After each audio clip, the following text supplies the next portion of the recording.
शुक्लाम्बरधरं विष्णुं शशिवर्णं चतुर्भुजं प्रसन्नवदनं ध्यायेत् सर्वविघ्नोपशान्तये। गुरुर्ब्रह्मा गुरुर्विष्णु गुरुर्देवो महेश्वरः गुरुः साक्षात् परब्रह्म तस्मै श्रीगुरवे नमः। सरस्वती नमस्तुभ्यं वरदे कामरूपिणी विद्यारम्भं करिष्यामि सिद्धिर्भवतु मे सदा। Hari Om. A very good morning to every one of you. Welcome to this beautiful, most auspicious, most attractive, the holiest of the holy temples, which is within our own selves. My loving pranams at the divine lotus feet of my Guru, Papa Swami Ramdas of Anandashram, Kanjangad, Kerala, and my beloved parents. We are trying to understand the meaning of 30 shlokas composed by BHAGAVAN RAMANA Maharshi, who lived in Tiruvannamalai. Before getting into the session, we will offer our salutations and prostrations to BHAGAVAN RAMANA Maharshi. Neelaravinda suhrida sadrisham prasade तुल्यं तथा महसि तोयजबान्धवेन भ्राम्यां स्थितौ तु पितरं वटमूलवासं संस्मारयन्तम् अचलं तमनुस्मरामः. In 30 shlokas, he has given the essence of all the Upanishads, or we can simply say the essence of Vedanta, the essence of Bhagavad Gita. Bhagavad Gita consists of 700 shlokas. He has given the gist of all these in only 30 shlokas. The first 6 shlokas are reserved for Karma Yoga, performing any action with the attitude difference, that is, offering it to God and receiving the result of that action as prasada of the same God. By doing this, 2 benefits are there. One is, mind becomes purer and purer. Purification of the mind is highly important for us because we are going to attain that moksha, liberation, only if the mind is pure, not otherwise. So we have to keep on purifying our mind. For that, Karma Yoga is important. The other benefit is we will not carry vasanas. Otherwise, every karma creates vasana. Whether it is action performed through the body or speech or thought, any of these activities create vasanas, samskaras. And we carry them. We are putting them in our bag. We are already carrying a huge bag and we are adding more and more vasanas into this bag. Same bag we carry for all through our different births. So it's highly important for us not to collect vasanas, not to collect more and more vasanas. If we create more vasanas, we have to carry them. So it is for us to stop creating those vasanas. So for that, we need to perform this Karma Yoga. Any simple activity also should be performed by chanting his name or Namasmarana. This is the advantage of doing Karma Yoga. This is explained in the first 6 shlokas. Then he talks about Bhakti Yoga or Upasana Yoga. What is the best way of performing pujas? Bodily we can do puja through words and through our mind. So he says the puja that we do through our mind is the best. Through the body, the puja that we perform to our Ishta Devata is definitely good, no doubt about it. But better than that is Ashtamurti Brit Deva Pujanam. That is the whole universe. Panchamahabhutas, sun, moon, and the Jiva Rashi, the beings. We must worship all these. That is, any inert matter also has come from the Panchamahabhutas, so we must worship them. That is why our Sanatana Dharma advocates worshipping even a stone, river, mountain, a tree. What is not sacred for us? Everything is sacred. But the thing is, we don't see God in any of these. For us, we try to see at least God in some idols or photos or only in temples, etc. Yes, we must see them in all these, but that is not sufficient. We should try to see God in everything, or Vishwam Vishnur Vashatkaro Vishwam. The whole universe is He only. So he says, bodily if you want to worship, yes, do this Ashtamurti Brit Deva Pujanam. Then japa. Which japa is better? He says the mental chanting is better. More than praising the God, Nama Japa, loudly chanting Nama Japa is better. Then even better than that is slow chanting. Best is mental chanting. So this is about japa. Then about dhyana. Sarala Chintana and Virala Chintana. Virala Chintana is the one where we have gaps. In our meditation, there is gap. We are not able to focus continuously. Doesn't matter. This is how one has to start. But then, slowly we should move forward. We should not stop at that stage. Sarala Chintana should happen. Even in Sarala Chintana, first we must focus on Ishta Devata. Visualizing the form of our Ishta Devata. Thinking of the different ornaments that the deity is wearing, and maybe the holy feet, whatever is the object that we can concentrate upon, focus upon. Then, slowly we must move forward by visualizing that you are me, I am you, without any Bheda Bhavana. There is no discrimination, there is no difference. Jivatma is Paramatma. This is the concept of Advaita. Dvaita is also needed. Without that, we are not able to reach that Advaita.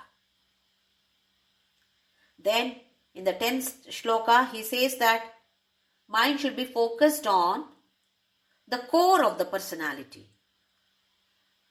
This is the purpose of all the different paths, whether it is Karma Yoga, Upasana Yoga, Ashtanga Yoga, Jnana Yoga, the purpose is one, same. That is Atmanishtha. Mind should be focused on that Atma or soul. Then he introduces Ashtanga Yoga, Pranayama.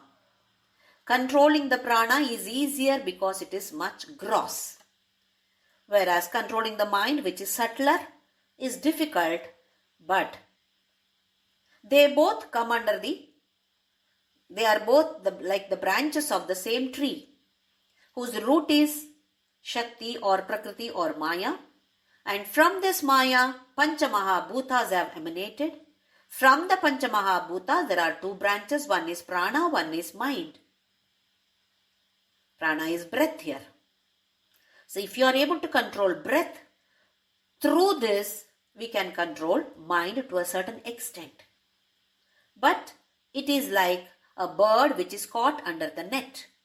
Once the net is removed, the bird once again flies. At least for a short period, it is under the control. So while doing pranayama, at least the mind is under control. As we keep practicing, we become better and better. Rather, controlling the mind and regulating the mind becomes better by regulating our breath. We must here understand that Bhagavan Ramana Maharshi is not forcing us to do anything. This is how it is. If at all we are comfortable with this, doing pranayama for a few minutes a day, we can try.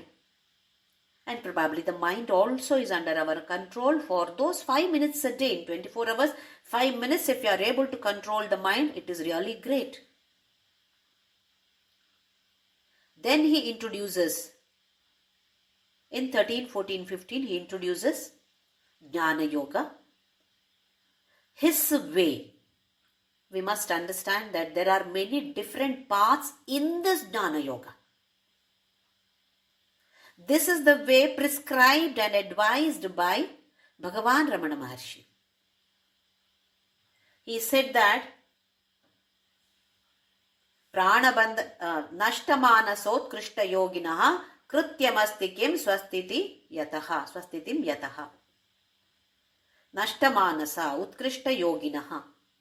One who loses the mind, rather dissolves the mind, is the greatest yogi. But how to do it? So he explains in the rest of the 15 shlokas about how to attain this.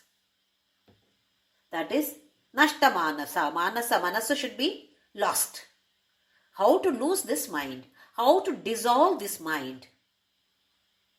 That is explaining from shloka number 16 up to shloka number 30. So, out of 30 shlokas, 15 shlokas are reserved for Jnana Yoga. So, he has given lot of importance to Jnana Yoga. Because as we know, unless that Jnana comes to us, we cannot get liberated. So, Jnana is compulsory. To come to this level, Karma Yoga, Upasana Yoga, Ashtanga Yoga, all these are necessary. Or those three systems, we can call them as preparatory systems. Like how the children get ready for their exams. Preparatory is not the final exam. They have to get ready for it. In the same way, these other yoga margas, paths, are preparatory systems, and this Jnana Yoga, Jnana Marga is the final exam. So we must pass through this. So in the 16th shloka, he said, Drishyavaritam chittamatmana chitvadarshanam tattvadarshanam. We have seen this already. Once again, let us see what he means. Drishyavaritam. We perceive the world. We grasp the world through our 5 jnanendriyas. And if at all we don't perceive something, we don't get information about something that is happening somewhere, then as far as we are concerned, it is as good as not happened.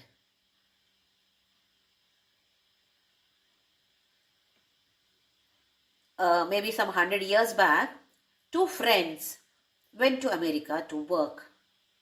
In those days, there was no proper means of communication.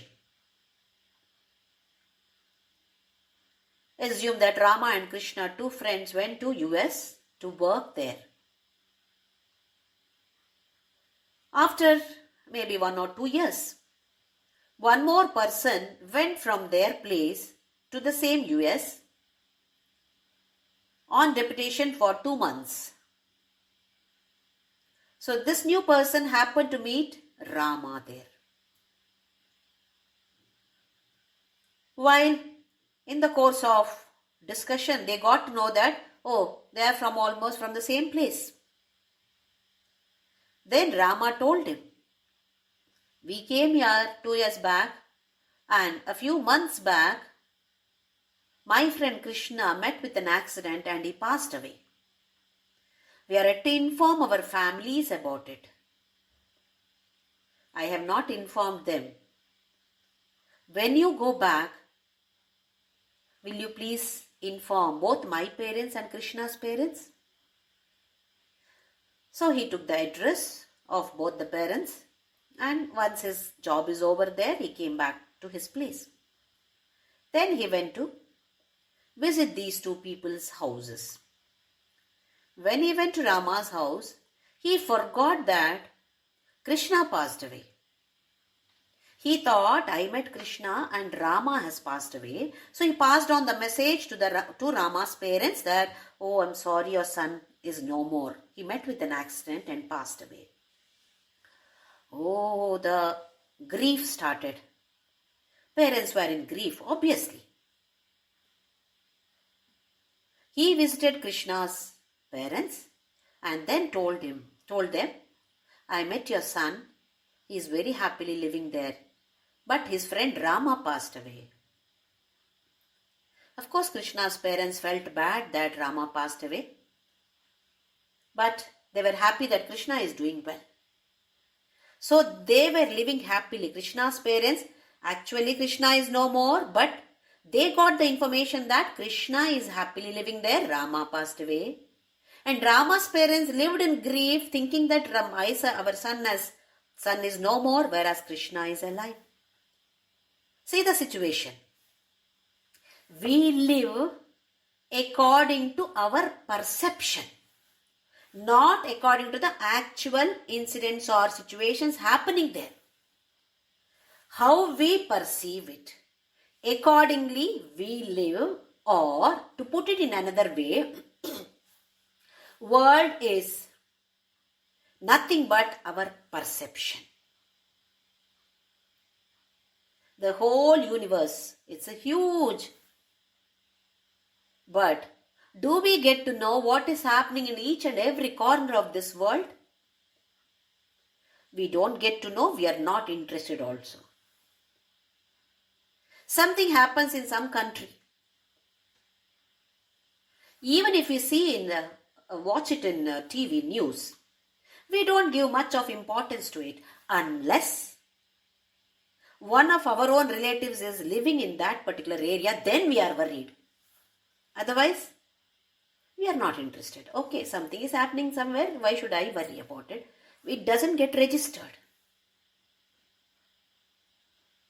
So what exactly is world for us? It is only what we perceive, what informations we have, only that much is our world. Your world is different from my world. Even if we live in the same city, for example, I am living in Bangalore. There may be other members in this group who are living in Bangalore. But their life, their world is different from my world. My world consists of my husband, my children, my relatives, my friends and my job. In the same way, your world is your family, your friends, your job, isn't it? Totally different. So, if you observe then, what is this world? It's only a bundle of thoughts. It is huge. Definitely, world is really huge. But for me or for each individual, it is only a bundle of thoughts or whatever you have perceived according to our perception. Now he says, Drishyavaritam, whatever you have seen. Here, seen does not mean only through eyes. Whatever you have grasped, whatever you have perceived, don't give importance to that. Importance should be given to what then? Chittam Atmanaha. Put your mind in this Atma. What is Chitta? Chitta is mind. In Sanskrita, Chitta plus Ta is Chitta. What is Chitta? Sat, Chitta, Ananda. These are the nature of soul or Atma. This we have studied. Sat, Chit, Ananda. Satchidananda is Atma. Sat is existing forever. Shashvata. Chit is knowledge. Ananda is bliss. So now if you observe, Chit plus Ta, knowledge. Knowledge is Atma itself. Chit is there, Atma is there, plus Ta is there, Takara. In Sanskrita we call this as Takara. That Takara has to be removed. Let the Chit be there. Takara has to be removed. What is this Takara? The world. The thoughts about the world. What is world? The thoughts of that is world for us. So, don't give importance to these worldly thoughts. Give importance to the one which is there within ourselves, or to that knowledge. As we have seen in the last class, I am speaking. This is a sentence, I am speaking, or any activity that we perform. I am eating, I am sitting, I am standing, any of these. Then you have to say to yourself, then you say that, I know that I am sitting, I know that I am speaking. Who is sitting? Who is speaking? If you observe, this glass in my hand is made of Panchamahabhutas. My body is also made of Panchamahabhutas. This does not know that I am a glass, whereas I know I am a human being. So that I know, from where did this come? No, knowledge. Or who is sitting, who is having the knowledge? What is this knowledge? Why a glass is not having that kind of knowledge? Why this body, even though it is inert body made up of Panchamahabhuta, is having the knowledge? What is the difference? So this kind of thought should arise in us. If it doesn't arise by default, automatically we have to question ourselves. Only then we are moving in this path. Otherwise we get stuck only where we were earlier. Now we have to move forward in this path. So we have to question ourselves.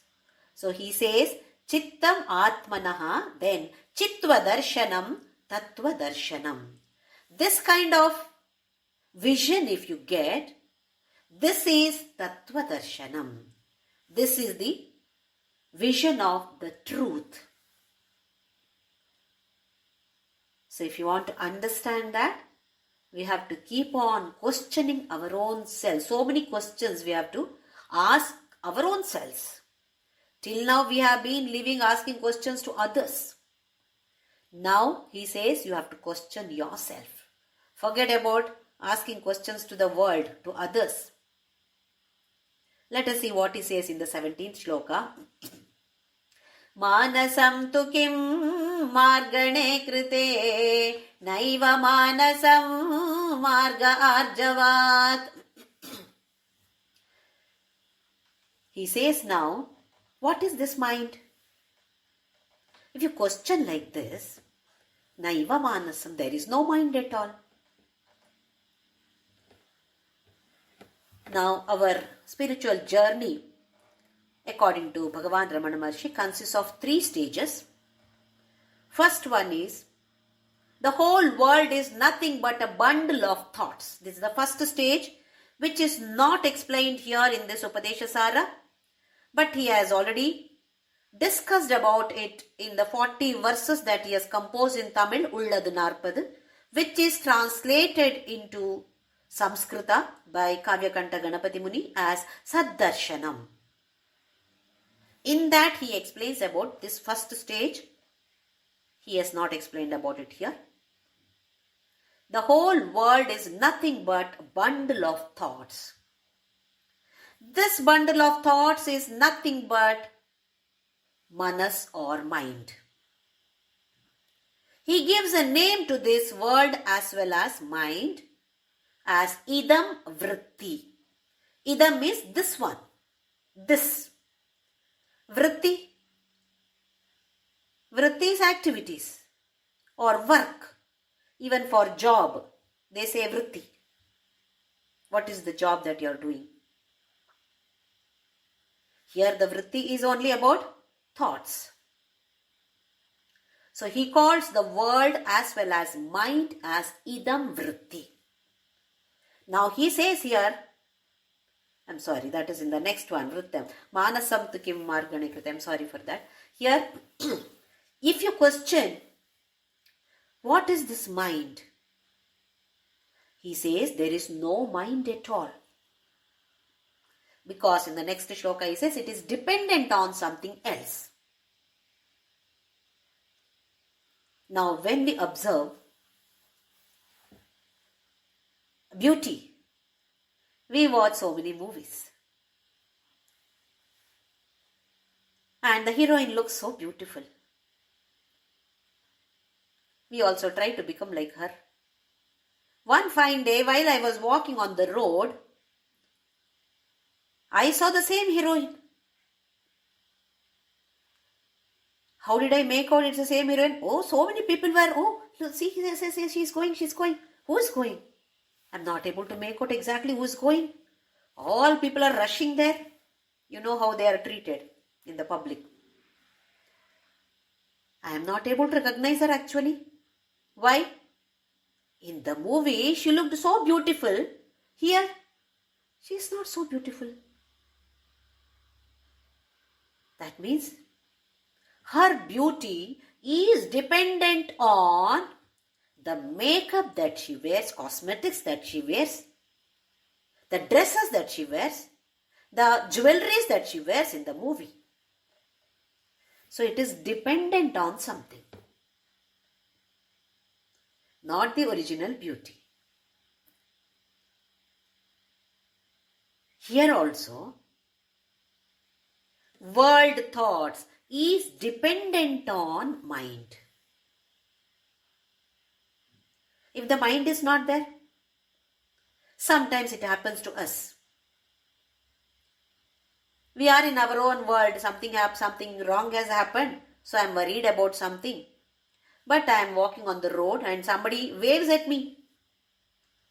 I see the person, but it doesn't get registered in the mind. And the next day, that person asks me, hey Jyoti, I waved at you. You didn't even look at me yesterday. Why? Oh, is it? Why? We have not perceived it. We have seen through the physical eye, but we have not perceived it.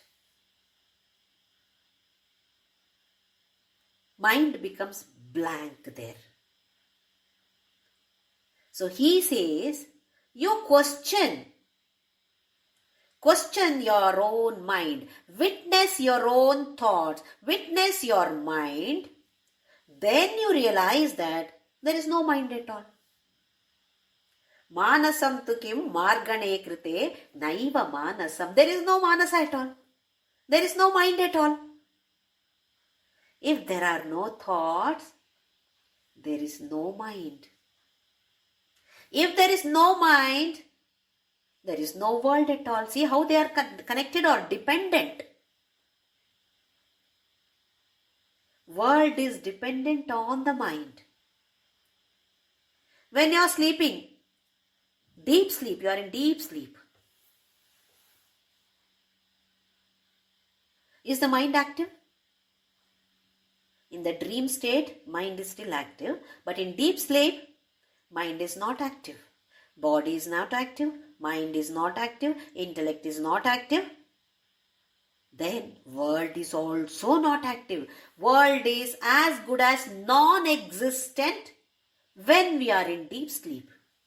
World doesn't exist for us. Only after we get up, we say that, oh, I had very nice sleep. Then somebody says that, oh, they were all shouting here. So much of noise was here, but you were sleeping happily.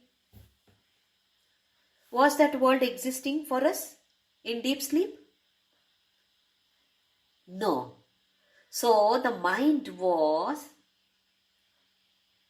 resolved at that stage. When the mind is resolved, world is also resolved. Visarjana. When we get up, mind is awake. Along with the mind, once again the world is again back for us. We start the morning, we get up, immediately we think of what should be prepared for breakfast, what is for lunch, what can I pack for my child. Isn't it? So many different thoughts. Whole day, what am I supposed to do? Everything, all the thoughts attack. When we were sleeping, thoughts were not there. Mind was resolved. When the mind is resolved, world is also resolved. World does not exist for us. So he says, you question the mind. Observe the thoughts. Witness the thoughts. Then you get to know that, there is no mind at all. They say that mind is responsible for our happiness as well as sadness. Mana eva manushyanam karanam bandhamokshayoho. Even for bondage as well as liberation, mind is responsible. But Bhagavan Ramana Maharshi says, there is no mind at all then. One night, there were 4 friends walking on a small lane. They had some very important urgent work. Suddenly, from a distance, they see a snake. So one fellow says, hey, don't go further. There is a snake. Oh, it's very dark. Another friend says, oh, it looks like a very poisonous snake. The other person says, so what shall we do now? Shall we throw stone from here? The 4th person says, no. If you throw a stone, it may chase you. Where will you run in this dark? Let's not do that. So they discussed for half an hour about it. Then one person said, shall we go slight further and see? Because it's not moving. Okay. So holding hands, they slowly walked further. Then they realized that it is only a rope lying on the road. It looked like snake. Same thing here. Bhagavan says there is no mind at all. We say that mind is responsible for all our problems. But then if you start witnessing the mind, then mind is not there. He says Marga Arjavat. This is the direct marga, direct path. If somebody comes and asks me direction for a particular hall, I tell them, there is a way from here to reach that, just 10 minutes only, but it's very difficult. The path is very tough. You can take another roundabout path also, but it will take some 5-6 hours. It's up to you. So if you are prepared for it, we can say, okay, even if it is difficult, I will go through this only. If you are not prepared, then we have to take the longer route. Same thing Bhagavan Ramana Maharshi says here. Arjavat. This is the best route, direct route, straightforward. Arjava means direct or straightforward. No deviation at all.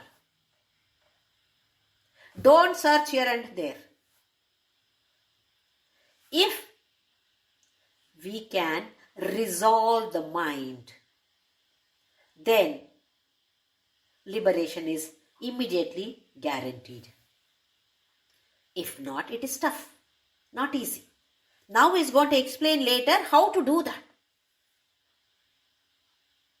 Not at all easy, but he gives a path to it. He says that it is direct or no support is needed. When we do pujas through our body, how many supports we need? We need so many items. We need our body, we need to chant some shlokas, and the mind. So many supports are needed. For japa, body support is not needed. Words are needed, mind is needed. For meditation, body is not needed, words are not needed, but mind is needed. Now here he says that mind is also not needed. Absolutely no support. During this Krishna Janmashtami, there is a game like sport, pot breaking. A pot is hung at a height. It consists of either butter or curd. And teams of people, so many people in one team, they come and they try to make a group, like one line of people, one circle of people holding their shoulders. Taking the support of the other neighbor's shoulders, they stand.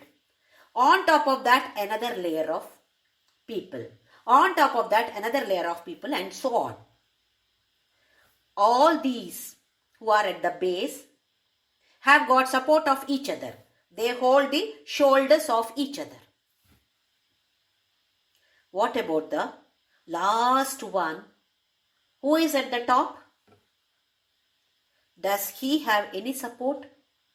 He has to support himself. He doesn't get any support. He carries one stick and breaks the pot.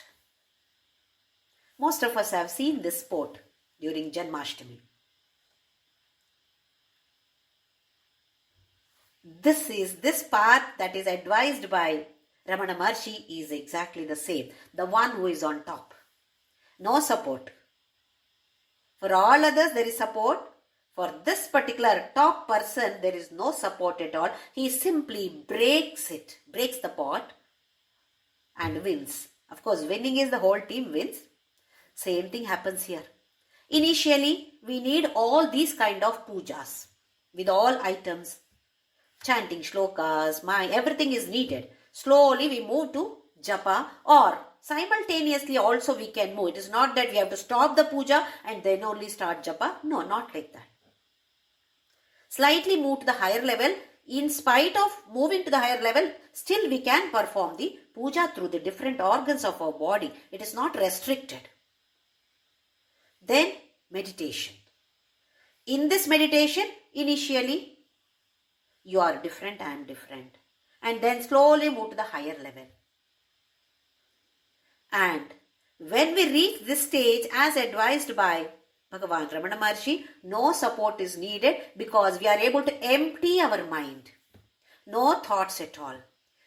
Even if we can do for a fraction of a second, no thought at all, knowingly, then it is the best. It happens to us. We say that so many thoughts are there, but in between the thoughts, there is some fraction of seconds at least when there is no thought or thoughtless period. We must focus on this thoughtless period. Let us see what he advises us to move forward, how to move forward. In the 18th shloka, Vrittayastvaham vrittimashrita vrittayo mano vidyaham manaha vrittayaha tu aham vrittim ashritaha. We saw the idam vritti. Now he talks about aham vritti. World is dependent on the mind. Mind and world both put together are called idam vritti. This is dependent on aham vritti, ahamkara. Ahamkara is individuality, not the pride. The minimum ego that is needed for everybody. In Vedanta, ahamkara means individuality. Even in the midnight, even if it is very dark, nobody needs to come and tell me that, Jyoti, you are here. Nobody needs to tell me. I know that I am here. That knowledge is there.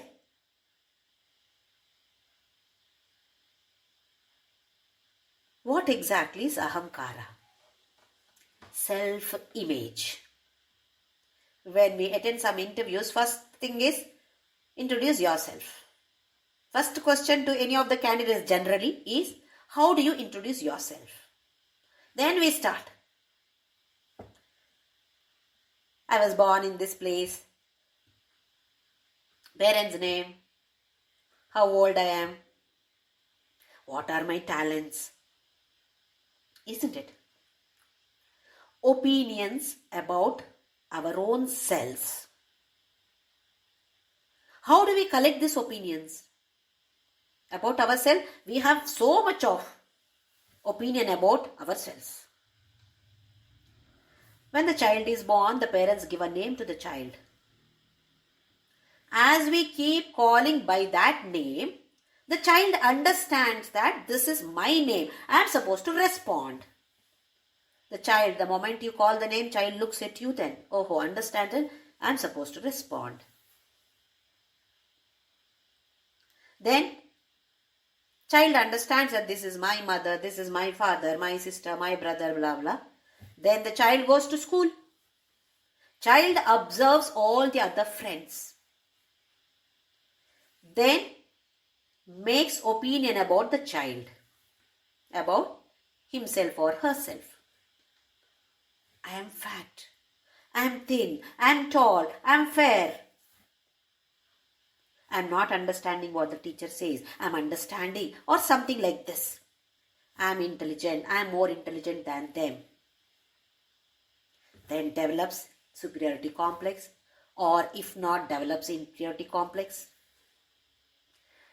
See, from childhood, we are made to understand that I means this body. We observe everybody and understand that they are also treating that I means their body. So we say I am tall, I am dark, I am short, I am intelligent, I am happy, I am sad.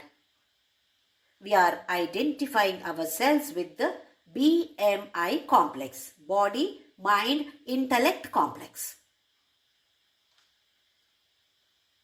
Unfortunately, we don't have an education system which teaches us about myself. Who am I? This education is not there. It used to be there earlier. In the Gurukulas, it used to be there. But now, our English people have gifted us with this kind of system which has simply deleted all those syllabus. Now we are into only worldly matters. Education about worldly affairs.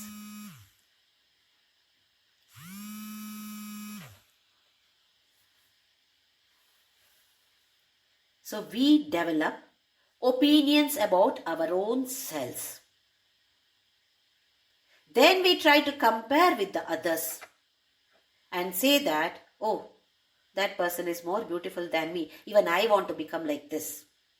I want to become thin. I want to become like a model. We compare. Then Kama, Krodha, Lobha, Moha, Mada, Matsarya, everything starts. If I have less, I am jealous of the person who has got more. If I have got more, then I am proud of myself. Mada. So all these start because of ignorance or wrong identification. Identifying myself with the BMI complex is the mistake that all of us are doing, because of which we are facing so many hurdles, difficulties, and life is full of sorrow for us. We're always sad because of wrong identification. We don't know who exactly we are. We have developed wrong opinions about our own selves. We are searching for happiness. We ourselves are happiness actually. We are Sat Chit Ananda. But I am searching for happiness, especially with the children. We go to our children with the begging bowl, give me happiness, give me happiness, give me happiness. They are also like us, they are also carrying their own baggages. How can they give us happiness? How can anything else give us happiness? But we are searching everywhere else. So this is ahamkara, myself. Now he says that this idam vritti is dependent on aham vritti.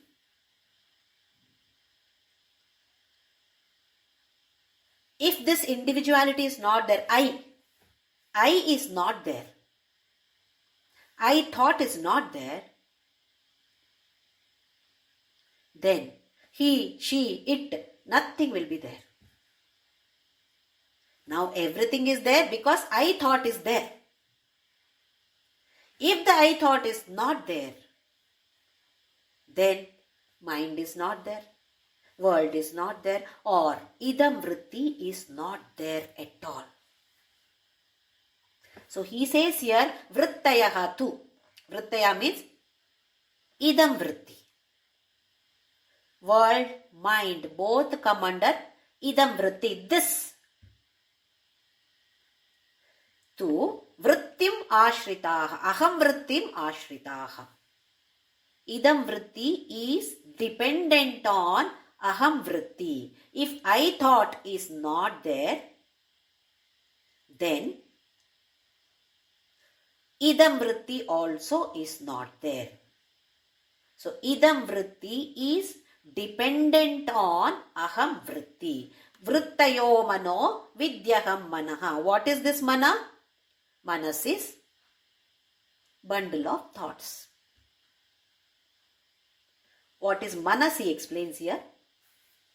Bundle of thoughts is manas. So he says that he advises us to witness the mind. So we must try this. Sit quietly. What is going on in the mind? What thoughts are arising in my mind? Who is witnessing? That is the real I. That is Sat Chit Ananda. For us right now, what is I?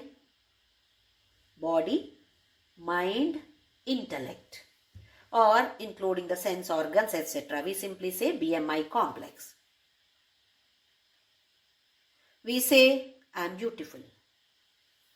Who is beautiful? The body which is visible to me and others, I consider it as beautiful. We say, I am happy or I am sad. What is that I there? Can the body be happy or sad? It is the mind. Mind which is happy. Mind which is sad. I know English language. I don't know Malayalam. So we have the knowledge about knowing something, not knowing something. We have the knowledge about this also.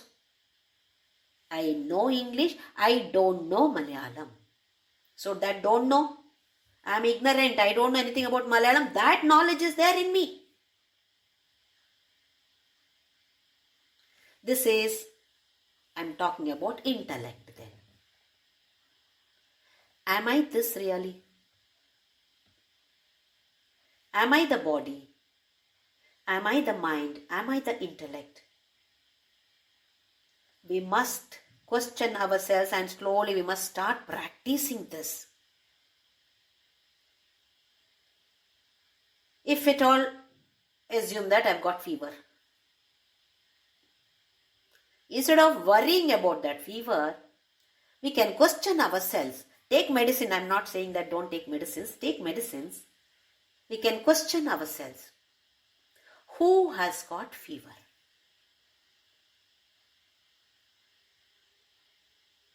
What is this I have fever I am stating? I am giving a big statement, I have got fever. Who is this I? Who has got fever? Oh, I am really feeling sad. Who is feeling sad?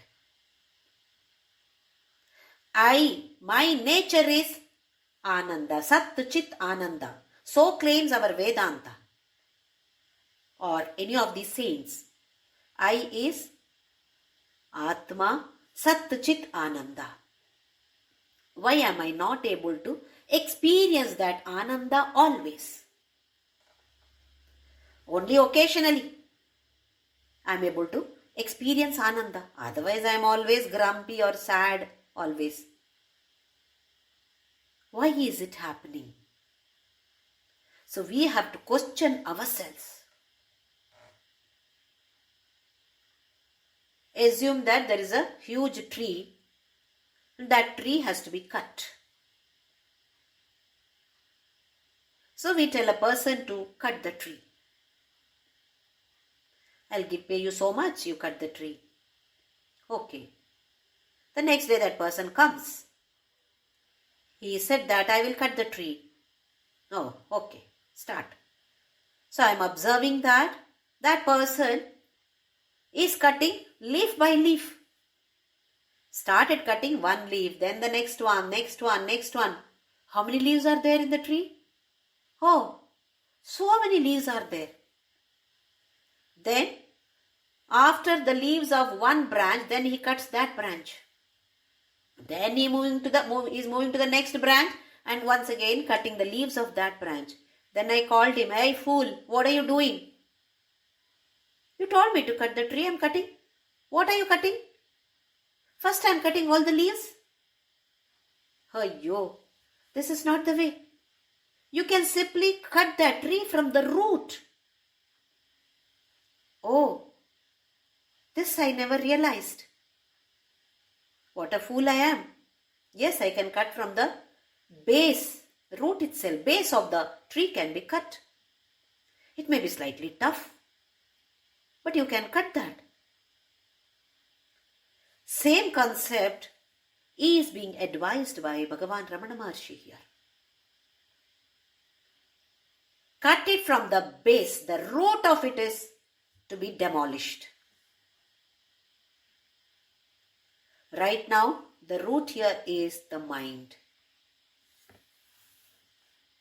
The mind has to be totally removed. No mind at all. This also we have already seen. No mind means what? The subjective mind. The mind which is partial. Partiality. Pakshapata. That is not there. Objective mind is still there. For Loka Vyavahara, interaction with the world, objective mind is 100% necessary. Just because we say that Maharshi says that no mind at all, that doesn't mean that he loses his mind or he becomes mad or something. No, not that way. He is in control of his mind. Only that subjective mind is not there. That is why he says, Marga Arjavat, cut from the root. It will not crop up again. What are you trying to do here? Leaf by leaf you are cutting. How many births will be needed for liberation? Probably God also does not know how many births we have to take. That is the reason why he says Marga Arjavat.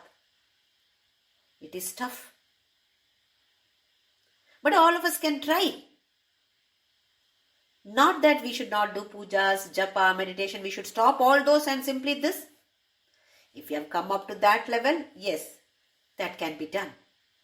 But to come up to that level, we need all these.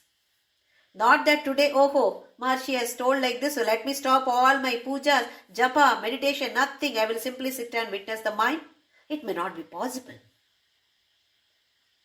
Along with this, at least for a few minutes in a day, we can sit quietly and try to witness that mind. Continuously, it is attack of thoughts. So many thoughts, one after the other, attack us. What kind of thoughts? Why am I getting this kind of thoughts? Or simply don't think anything, simply witness those thoughts. Let them keep coming. We are supposed to witness that thought. When we start witnessing like this, then he says, we realize that there is absolutely no mind at all. So let us try doing this. All of us know it is tough, but little by little we can move forward, and step by step, little step, we should keep forward. Otherwise we'll be stuck in the same place where we have been there for so many births probably. So fortunately, we are blessed with this kind of shlokas by Bhagavan Ramana Maharshi. So definitely it is our duty to go through that. I am not talking about by-hearting them. By-hearting is another issue. More than by-hearting, trying to understand what he is trying to convey here. How can I be benefited by this? What I can understand, what I can implement in my life. So all of us are requested to practice this at least for a few minutes. Maybe just for 2 minutes in a day also is sufficient. But practice this. So definitely all of us need the blessings of Arunachaleshwara and Bhagavan Ramana Maharshi to keep a small step forward in this path as advised by Bhagavan Ramana Maharshi. Arunachala Shiva, Arunachala Shiva, Arunachala Shiva, Arunachala, Arunachala Shiva, Arunachala Shiva, Arunachala Shiva, Arunachala. Arunachala Shiva, Arunachala Shiva, Arunachala Shiva, Arunachala. Arunachala Shiva, Arunachala Shiva, Arunachala Shiva, Arunachala. Namo Ramanaya, Namo Ramanaya, Namo Ramanaya, Namo, Namo, Namo Ramanaya, Namo Ramanaya, Namo Ramanaya, Namo, Namo, Namo Ramanaya, Namo Ramanaya, Namo Ramanaya, Namo, Namo, Namo Ramanaya, Namo Ramanaya, Namo NaMo रमणाय Namo Namo.